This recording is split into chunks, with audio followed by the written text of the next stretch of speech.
Youssef, as Transport Minister, wasn't able to build ferries or widen a road. As Justice Minister, he was equally failing, and as Health Minister, Andrew says he left Scotland's NHS in an even worse shape.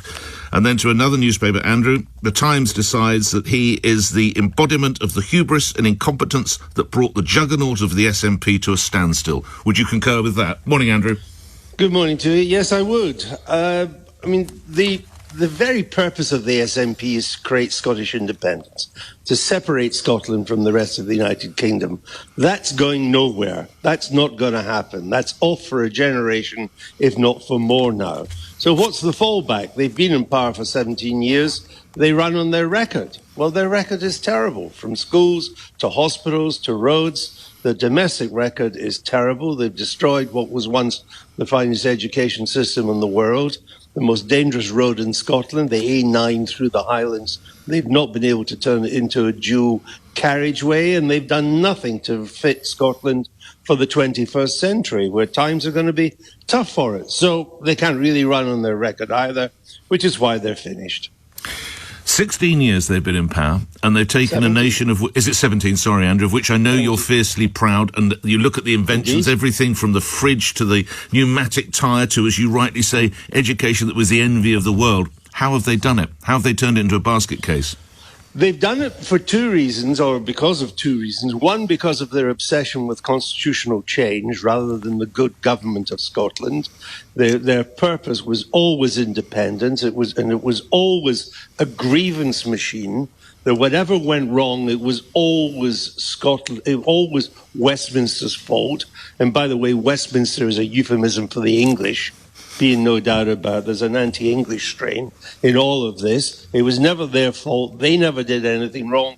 It was always Westminster's fault, even though Westminster pours buckets of gold down their throat every year, and public spending in Scotland is far, far higher per person than it is in England. And the other reason is that they're dominated by the collectivist consensus in Scotland.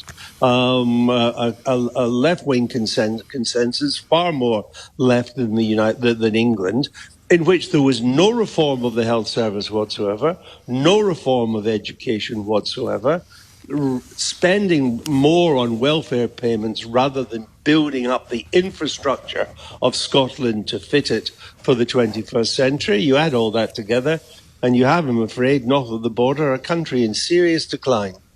Your piece in the Mail, lastly, Andrew, concludes with the suggestion or a dream of a Scottish Renaissance. How is that to be brought about? Well, I don't know, because it's badly needed, and we need to start again, and Scotland needs to get its act together, and it needs to equip itself for the 21st century.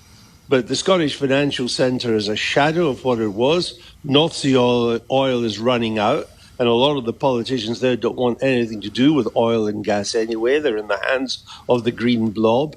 And technology, digital technology in Scotland, barring a few centres, is no great shake. So let me put it this way, where the plight of Scotland is. In the year 1900, at the end of the 19th century into the 20th century, 20% of the world's ships were built on the Clyde. 20%. Yeah. Now they can't even build two ferries for the islands. I rest my case. And that, of course, also tracks back to Mr. Youssef in a previous incarnation as the Transport Minister. Andrew Neil, thank you, broadcaster, chairman of The Spectator, and in today's Daily Mail. Former